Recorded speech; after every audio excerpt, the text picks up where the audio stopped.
Hello students, the next reaction of hydrocarbons that we are going to learn is addition reaction. Now this addition reaction is normally shown by unsaturated hydrocarbons. Unsaturated hydrocarbons are the ones which contain double bonds or triple bonds in them. Okay. Let me consider a carbon-carbon double bond. When such a compound is reacted with bromine, bromine is a reagent which normally is bromine in water. Okay. When an alkene is treated with bromine in water, the product that you get is this. Okay. If you observe the product clearly, one bromine atom, in this molecule there are two bromine atoms, one bromine atom is bonded to this carbon atom, another bromine atom is bonded to this carbon atom. So in this reaction, the reagent adds across carbon-carbon double bond. Adding across carbon-carbon double bond means one part of the reagent adds to one carbon atom of the double bond and the other part adds to the other carbon atom of the double bond. So here, this is your substrate, this is your reagent.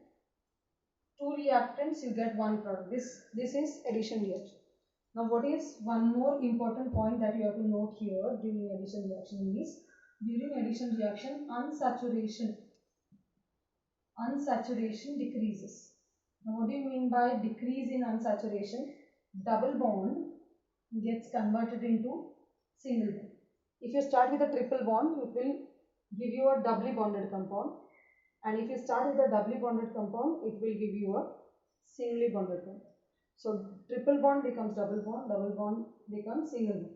This is how unsaturation decreases. Unsaturation, multiple bonds decrease in addition reaction. Okay. Now how will you find out whether this reaction has occurred or not? Bromine in water. This reagent has got a typical yellow, dark yellow color. Okay. Or you can call it as a brown colored solution. When it is added to alkene, when it is added to a hydrocarbon, if the hydrocarbon contains double bond, then this bromine will undergo decolorization. What it will undergo? Decolorization. So since this bromine is reacting with this compound, it has given you this product. In this, during the course of this reaction, bromine undergoes decolorization. Decolorization. The color of bromine water vanishes. Okay. The same reaction can be carried out by using iodine. By using iodine. You use iodine or you use bromine. It is going to give you the same reaction. Iodine that is used is also called as tincture iodine. Tincture iodine means iodine dissolved in alcohol.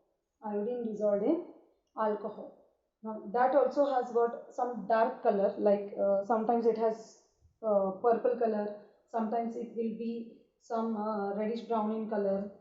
Okay, this dark color of the solution vanishes once it reacts with the substrate. Okay, now this is also considered as a test to identify unsaturation present in the compound. If there is no unsaturation, then no reaction will be, no decolorization will be observed. For example, if you take saturated hydrocarbon, if you react it with bromine, it will show no decolorization. No decolorization means the color of bromine is retained. Color of bromine solution gets retained, which also means that no reaction has occurred. Which also means that no reaction has occurred. Is it okay? So bromine in water or tincture iodine solution. Okay, these two reagents can be used to identify unsaturation present in the compound. To identify unsaturation present in the compound. If no unsaturation is there, if the hydrocarbon is saturated, then no reaction will occur or decolorization will not occur. The color will be retained. If you have a colorless sample, If you want to take, if you want to check for unsaturation, if you add bromine water, if it doesn't contain unsaturation, then the color of bromine water will be seen in the solution. Okay. It is similar to the KMnO4 reaction that we have seen. Okay. Now, based on this, there is one activity question which is given in the State Board textbook. I will refer to that question now. There is this table given in which the first example is stearic acid. Stearic acid, the formula given is C17H35COOH. They have asked you to check whether it contains unsaturation or not.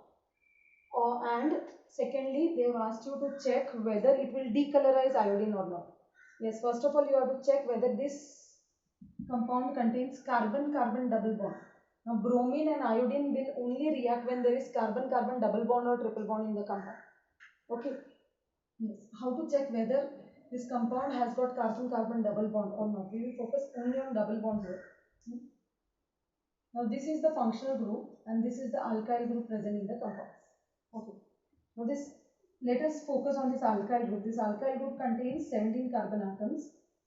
An alkane containing 17 carbon atom will have the formula C17H36 as per the general formula CnH2n plus 2. Okay.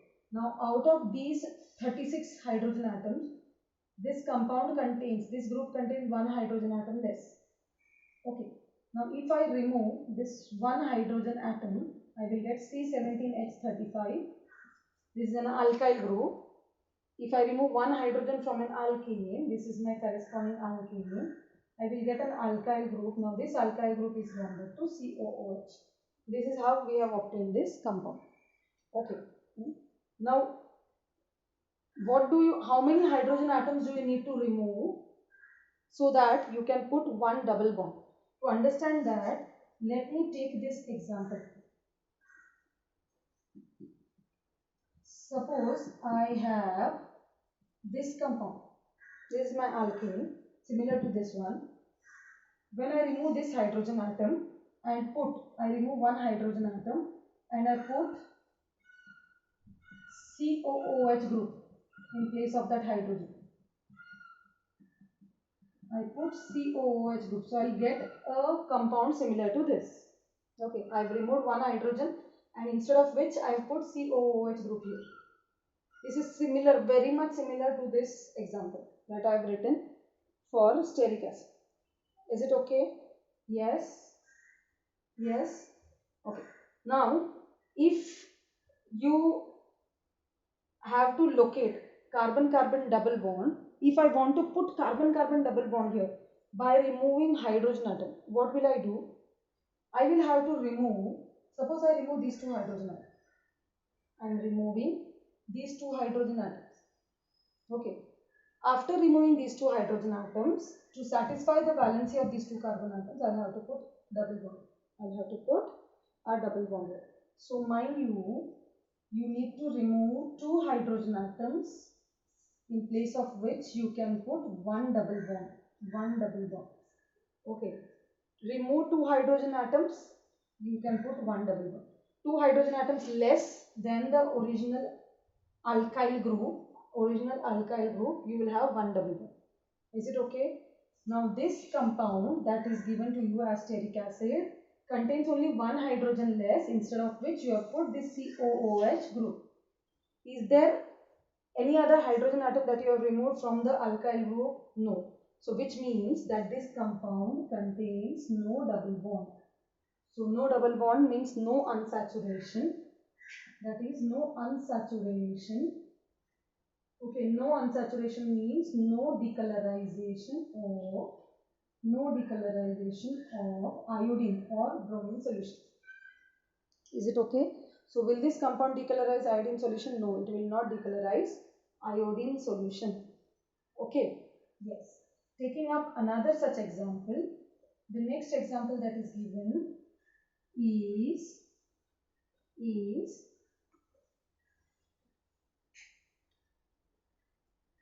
oleic acid. Oleic acid. The formula given is C17H33COOH. Now again focus on this alkyl group, number of carbon atoms in the alkyl group. The corresponding alkane would be C17H36. If you remove one hydrogen atom and put COOH group, you will get C17H35COOH. You have removed one hydrogen and put which group? COOH group. So you will get C17H35, which is nothing but your stearic acid. Nothing but stearic acid. Okay. Now further, to obtain this compound, what you need to do? You need to remove 2 more hydrogen atoms. So when you remove 2 more hydrogen atoms, removal of 2 more hydrogen atoms can result in the formation of one carbon-carbon double bond. This we have already learned. When you remove 2 more hydrogen atoms from your alkyl group, it will give you one double bond. So how many double bonds are there in this compound? There is one double bond, one carbon-carbon double bond. So if they ask you to find a number of carbon-carbon double bond, yes, this compound contains one carbon-carbon double bond. Okay, and since it contains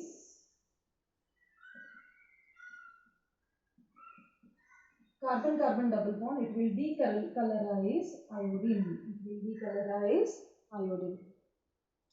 Is it okay? Yes. Okay.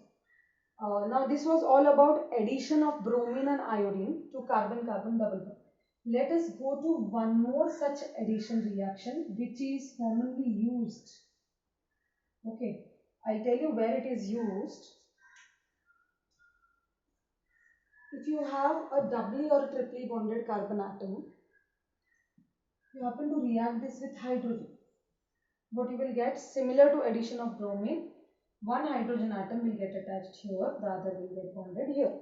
Okay, so what you will get, these 2 bonds will remain as it is. These 2 bonds will also remain as it is. Now there is a new bond with hydrogen here, a new bond with one hydrogen here. Okay, and this double bond will become single bond. Okay, now we had started with an alkene. The product that you get is an alkane. This reaction of addition of hydrogen is also called as hydrogenation. What is it called? Hydrogenation. Now this reaction is a very slow reaction. To increase the speed of this reaction, we generally use Raney nickel as the catalyst. What role does Raney nickel play here? Raney nickel is a metal which acts as a catalyst. Catalyst is a substance which increases the speed of the reaction. When you add Raney nickel and you carry out the reaction at a temperature of 200 to 300 degrees Celsius, the reaction takes place immediately. Okay, so the speed of the reaction gets increased. This reaction is called as hydrogenation reaction. Now, where is this hydrogenation reaction used? Oil, cooking oil or any kind of oil that we use contains, or oil is an example of long chain unsaturated hydrocarbon. Oil contains large number of a long chain of carbon atom in which there is unsaturation present. It contains double bonds in it. Okay, now this long chain unsaturated hydrocarbon, that is oil, when it undergoes hydrogenation, it forms long chain saturated hydrocarbon. This is unsaturated hydrocarbon, it gives you saturated hydrocarbon. Similarly, oil, which is long chain unsaturated hydrocarbon, gives you long chain saturated hydrocarbon on hydrogenation. Okay, now this long chain saturated hydrocarbon is nothing but Vanaspati ghee or Vanaspati dalda, more correctly. Okay, so from oil contains unsaturation. When you convert this into a saturated compound by hydrogenation, what you get is Vanaspati dalda. Okay, the one which exists in solid state at room temperature. Oil exists in liquid state at room temperature. This exists in solid state at room temperature. Okay, we are specifically talking about the dalda. Okay, that is obtained by hydrogenation of oil. Okay, now this unsaturated version is said to be more healthy, or it is healthier than the saturated version. Okay, is this thing clear? Yes. Now if I relate this to the earlier topic of addition of bromine, oil which contains unsaturation, will it show decolorization of iodine and bromine? Yes, it will show decolorization of iodine and bromine because it contains unsaturation. Will Vanaspati dalda show decolorization of bromine and iodine? No, it won't show decolorization of bromine and iodine because by hydrogenation you have removed the double bond. You have converted into single bond.